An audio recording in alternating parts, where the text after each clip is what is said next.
안녕하십니까. 태권도 문화연대 이창우입니다.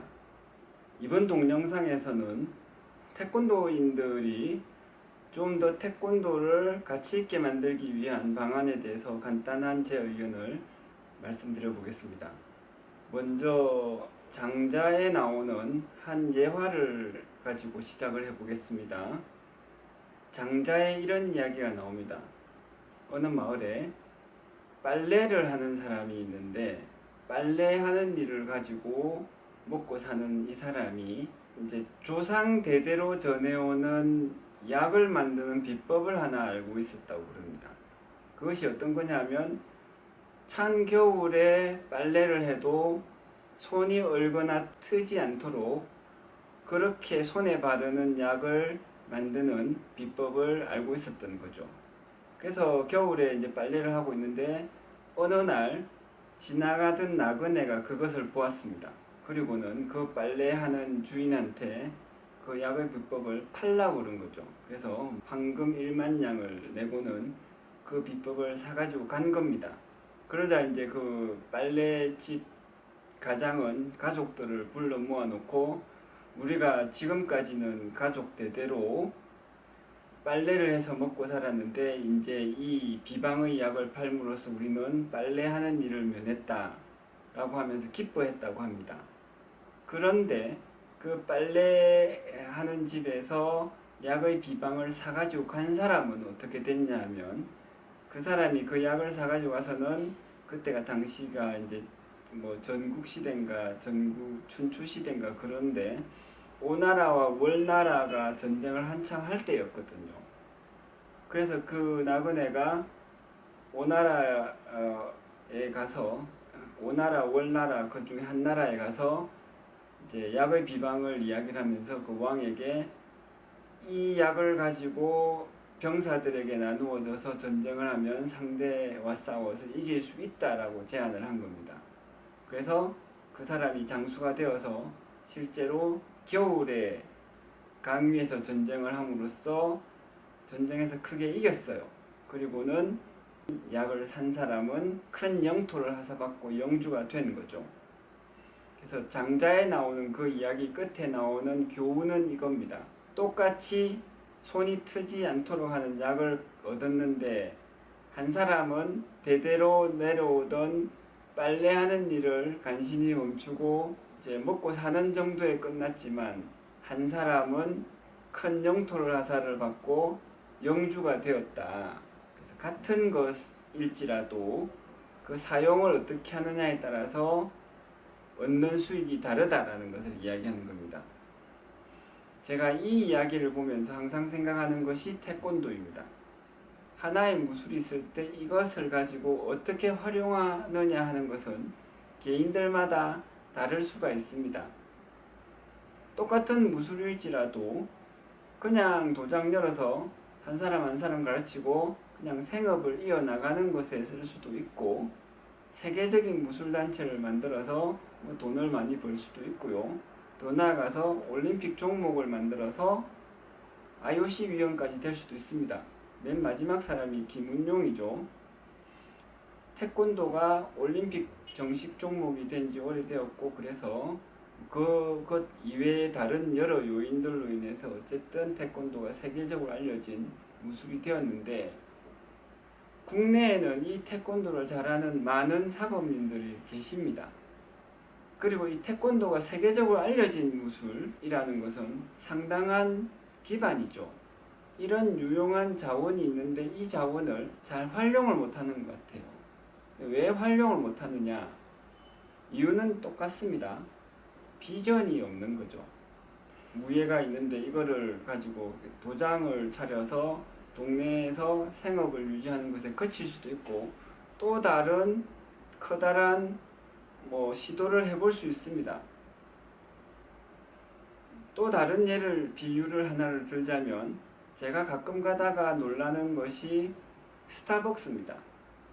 스타벅스가 나타나기 전에 누군가가 이렇게 말을 했다고 생각해 봅시다. 예를 들면 우리나라 한 70년대, 80년대쯤에 누군가가 내가 커피를 잘 만드는 기술이 있는데 이 기술로 세계적인 대기업을 만들고 싶어. 그러면 70년대, 80년대 때 그런 말을 들었던 사람이면 전부 코웃음을 쳤을 것 같아요. 물론 코웃음 치는 사람들 중에 한 명이 저였을 겁니다. 뭐냐면 커피 하나로 무슨 세계적인 기업을 이뤄? 모든 음식을 다 망라를 하면 모르겠지만 이렇게 생각하지 않았겠습니까? 하지만 현실은 다르죠. 커피 하나를 굉장히 맛있게 잘 만들고 그것을 세계적인 프랜차이즈로 만들므로써 글로벌 기업이 된 겁니다.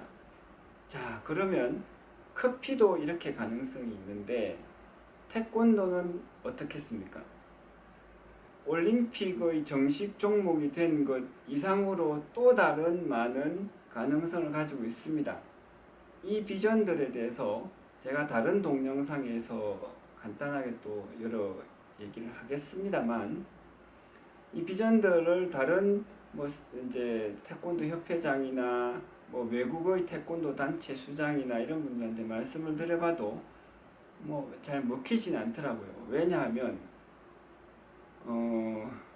보는 관점이 너무 달랐어요. 제가 볼 때는 그분들이 좀 좁아 보이는데 제 견해가 편협된 것일 수도 있지 않겠나 싶기도 합니다. 어쨌든 그것이 중요한 것이 아니라 지금 이 동영상을 보시는 많은 태권도인 여러분들 중에 태권도 제자도 많이 길렀고 또 태권도를 꾸준하게 평생을 걸쳐서 수련하고 계시고, 그러면 이 태권도를 가지고 또 더 큰 사업을 갖가지로 생각해보고 그 중에 어떤 것은 잘 검토해서 시도해 볼 수 있습니다. 여기서 필요한 것은 비전이에요. 아이디어. 그리고 제가 감히 말씀드리겠는데 그런 좋은 비전은 좀 여러가지 역사를 읽고 문화를 알고 공부를 좀 하고 보고 들은 것도 많고 견문이 좀 있어야 됩니다. 제가 그렇게 견문이 많다는 것은 결코 아니에요. 대신에 저는 태권도만 한 사람이 아니라 철학을 전공하고 여러가지 연구를 하면서 다른 것을 좀 보긴 했습니다. 그러나 여러분들은 대신에 제가 못 본 또 다른 것을 봤겠죠. 그러면 어떻게 하는 것이 좋겠습니까? 우리들이 각각이 가지고 있는 견문과 비전을 서로 결합을 해서 더 큰 비전을 만들고 그것을 잘 검토해서 태권도에 적용해서 커다란 시도를 해볼 수가 있다는 겁니다. 이를 위해서는 좀 진지한 토론을 해봐야 됩니다. 그러므로 말씀드리고 싶은 건 이거죠. 이 동영상을 보시는 여러 태권도인들 중에서 태권도를 평생 추구해 오셨고 이것으로 큰 사업을 할 수 있겠다고 생각하시는 분이 계시면 연락을 주셔서 같이 커피를 마시면서 가볍게 이야기를 해보실 수도 있고 도장에서 간단하게 수련을 해보고 이야기를 하실 수도 있고 집단으로 토론을 해볼 수도 있습니다. 단 그 토론이나 논의가 한 번에 좋은 결과로 이어질 것이라고 기대는 하지 마세요. 어떤 것이든지 한 번 만나서 한두 시간 이야기해보고 성과를 얻을 수 있는 것은 잘 없습니다. 그래서 여러분이 태권도를 소중하게 생각하고 이것이 큰 자산이라고 생각하신다면 그 큰 자산이라는 것에 걸맞게 큰 시도를 해볼 수 있다. 그러기 위해서는 여러 사람들의 많은 의견과 견문을 결합을 할 필요가 있고 거기에는 또 생각을 잘 체계화할 수 있는 재주도 조금은 필요할 겁니다. 그런 일들은 제가 좀 이제 많이 전문적으로 해오는 일이니까 요는 같이 생각하고 같이 협력하면서 태권도의 비전을 키워보자는 것입니다. 시청해주셔서 감사합니다.